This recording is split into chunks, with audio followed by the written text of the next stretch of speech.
Karimnagar corporation లో సమీకరణాలు మారుతున్నాయి. కార్పొరేషన్ మేయర్ ఎన్నికపై తీవ్ర ఉత్కంఠ నెలకొంది. ఇండిపెండెంట్లు ఎక్స్ అఫిషియోతో బీజేపీ బలం 35కు చేరింది. సంఖ్యాబలం తమకే ఉందని కాంగ్రెస్ నేతలు అంటున్నారు. హైదరాబాద్ కేంద్రంగా క్యాంపు రాజకీయాలు నడుస్తున్నాయి. సీఎం రేవంత్ మేయర్ సీటు బాధ్యత 2 మంత్రులకు అప్పగించారు. దీంతో మంత్రులు శ్రీధర్ బాబు, పొన్నం ప్రభాకర్ కరీంనగర్లోనే ఉంటున్నారు.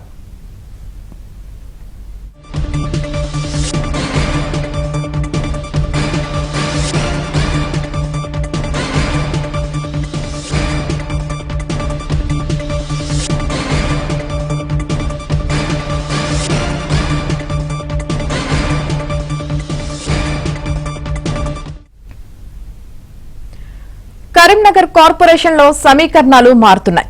కార్పొరేషన్ మేయర్ ఎన్నికపై తీవ్ర ఉత్కంఠ నెలకొంది. ఇండిపెండెంట్లు ఎక్స్ అఫిషియోతో బీజేపీ బలం 35కు చేరింది.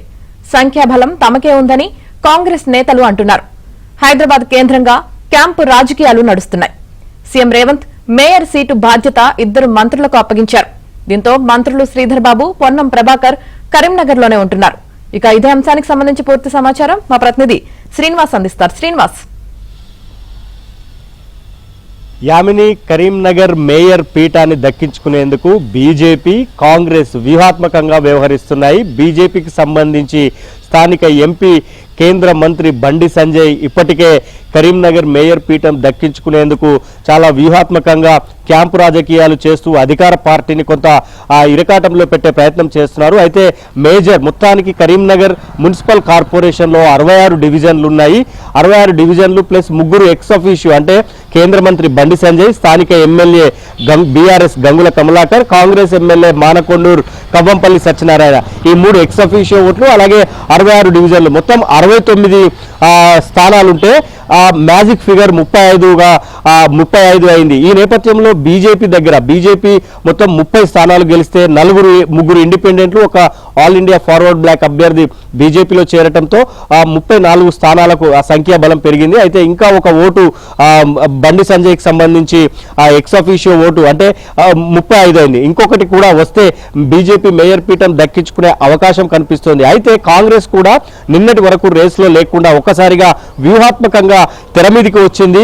కాంగ్రెస్ పార్టీ అభ్యర్థులతో పాటు ఇండిపెండెంట్ గా గెలిచిన మిగతా అభ్యర్థులతో పాటు అటు బీఆర్ఎస్ కానీ లేదా ఎంఐఎంతో కానీ ముందుకు వెళ్లే ఆలోచన ఉన్నట్లు మనకు స్పష్టంగా అర్థమవుతోంది. కాసేపటి క్రితమే మంత్రి పొన్నం ప్రభాకర్ ఏబిఎన్ ఆంధ్రజ్యోతికి ఇంటర్వ్యూ ఇస్తూ ఒక కామెంట్ చేశారు. మేయర్ పీఠాన్ని దక్కించుకోవడానికి బీజేపీకి ఎంత అవకాశం ఉందో తమకు అంతే అవకాశం ఉంది అని, రాజకీయంగా ఏవైనా వ్యూహాలు చేయడానికి అవకాశం ఉందంటూ కూడా ఆయన ఒక కామెంట్ చేసిన పరిస్థితి మనకు కనిపిస్తోంది. సో మొత్తంగా అటు బీజేపీ, ఇటు కాంగ్రెస్ వ్యూహాత్మకంగా వ్యవహరిస్తూ ఉన్న పరిస్థితి అయితే మనకు కనిపిస్తోంది. మేయర్ పీఠం దక్కించుకునేందుకు పోటాపోటీగా వ్యూహాలు అమలు చేస్తున్నారు. కరీంనగర్ మేయర్ పీఠంపై కాంగ్రెస్ జెండా ఎగరవేయడానికి సీఎం రేవంత్ రెడ్డి ఉమ్మడి జిల్లా మంత్రులైన పొన్నం ప్రభాకర్, శ్రీధర్ బాబుకు బాధ్యతలు అప్పగించారు. ఇప్పటికే ఆపరేషన్ కూడా శ్రీధర్ బాబు, పొన్నం ప్రభాకర్ ఆపరేషన్ కూడా స్టార్ట్ చేసిన పరిస్థితి మనకు కనిపిస్తోంది.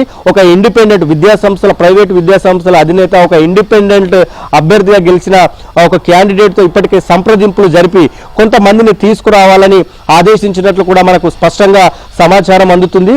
రేపు ఉదయం కల్లా వివిధ క్యాంపుల నుంచి కార్పొరేటర్ అభ్యర్థులంతా కూడా కరీంనగర్ చేరుకోబోతున్నారు. ఈ సందర్భంగా మేయర్ ఎవరవుతారు, అటు బీజేపీకా ఇటు కాంగ్రెస్ అనేది కొంత వ్యూహాత్మకంగా అయితే ఉంది. ఇండిపెండెంట్లు, బీఆర్ఎస్ కొంత కీలకంగా మారే అవకాశం కనిపిస్తోంది. దీనిపైన ఇప్పటికే బండి సంజయ్ కూడా కాంగ్రెస్ కుట్ర రాజకీయాలు చేస్తోందని కామెంట్ చేస్తే పొన్నం ప్రభాకర్ దాన్ని ఖండించిన పరిస్థితి అయితే ఉంది. సో రేపు ఉదయం కల్లా కరీంనగర్ మేయర్ పీఠంపై స్పష్టత వచ్చే అవకాశం కనిపిస్తోంది. Yamini, right, thank you Srinivas.